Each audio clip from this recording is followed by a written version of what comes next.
Interhalogen compounds. Interhalogen compounds are nothing but these are halides of halogens. General formulae are X X dash, X X dash 3, X X dash 5, X X dash 7. Here both X and X dash are halogens, but X is bigger halogen.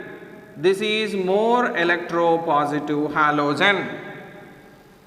For example, among fluorine, chlorine, bromine, iodine, which is more electropositive? Iodine. What is X dash? Smaller halogen. For example, fluorine among all the halogens. Or more electronegative halogen, that is for example fluorine. If any type of interhalogen compound is formed, among those two, X must be more electropositive, X dash must be more electronegative. So, in all these combinations, when we have to get this combination X X dash 7, here X must be more electropositive, for example iodine. X dash must be more electronegative element, that is fluorine. That's why example is IF7, iodine heptafluoride. Now come to preparations of these interhalogen compounds. When chlorine reacts with limited supply of fluorine at 437 Kelvin, we will get chlorine fluoride. Next one, chlorine reacts with excess of fluorine, it gives ClF3. Iodine reacts with less amount of chlorine, gives iodine chloride. Iodine with excess of chlorine gives iodine trichloride. In the same way, bromine reacts with fluorine, gives bromine trifluoride. With excess fluorine, it gives bromine pentafluoride also. So, these are the examples for this type of combinations. In case of interhalogen compounds, the bond present between X dash is weaker than normal halogens like X2. Here two different halogens, here same type of halogens. But here in case of interhalogen compounds, bond dissociation energy is less because this is weaker bond than this one. Now interhalogen compounds are reactive than normal halogens. Now move to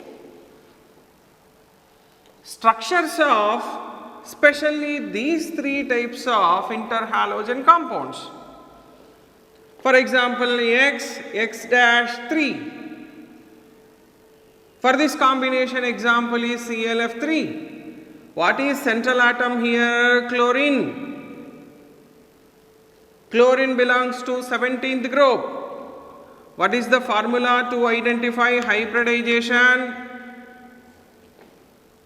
So, valency of central atom, that is 7 plus number of monovalent subatoms are 3 divided by 2. That is nothing but 10 by 2, that is 5. Remember, this is odd number. Hybridization is sp3d. So, for sp3d hybridization, shape must be trigonal bipyramidal. Here central atom is chlorine, subatoms are fluorines. But see the structure once. Total number of bonds are 5, but we have only 3 subatoms. That means remaining 2 bonds are occupied by 2 lone pairs. Where we have to keep those 2 lone pairs? Here this is odd number. If odd number of hybrid orbitals are there, we have to keep lone pairs at equatorial positions. Remaining 3 bonds, you have to write 3 subatoms, fluorines. Now once again, number of hybrid orbitals are 5, number of bonds are 5, but subatoms are 3. Remaining 2 are lone pairs. If you are getting odd number of hybrid orbitals, where we have to keep lone pairs at equatorial positions. Now here shape of this molecule is a T shape. This is a T-shaped molecule. Now come to second example, that is ClF5 X-5 type of interhalogen compound. Once again, what is central atom here? Chlorine. What is the formula to calculate hybridization?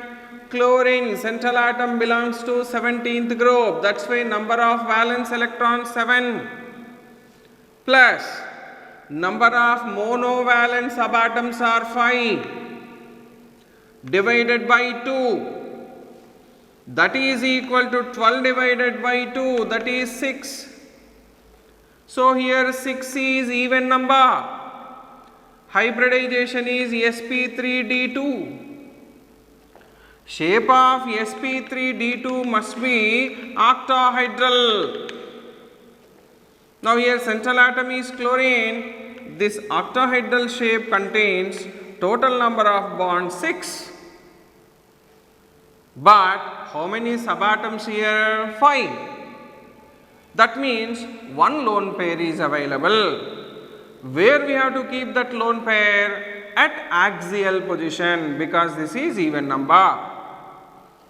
That here or here you can place 1 lone pair. Remaining 5 corners are occupied by fluorine atoms.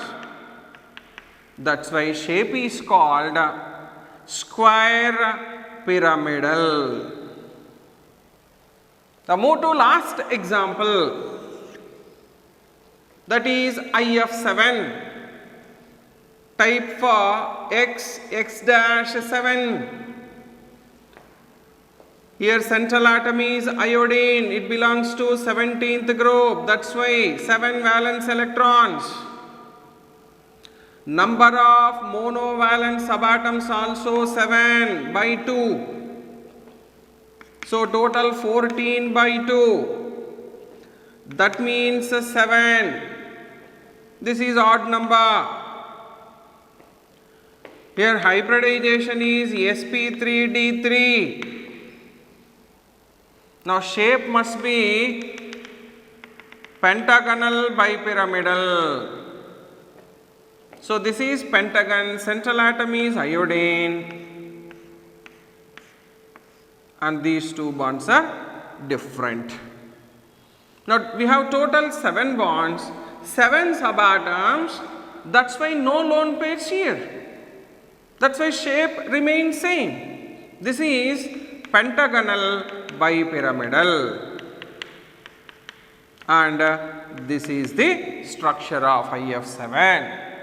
In this way we can recognize hybridization and shape of any given molecule.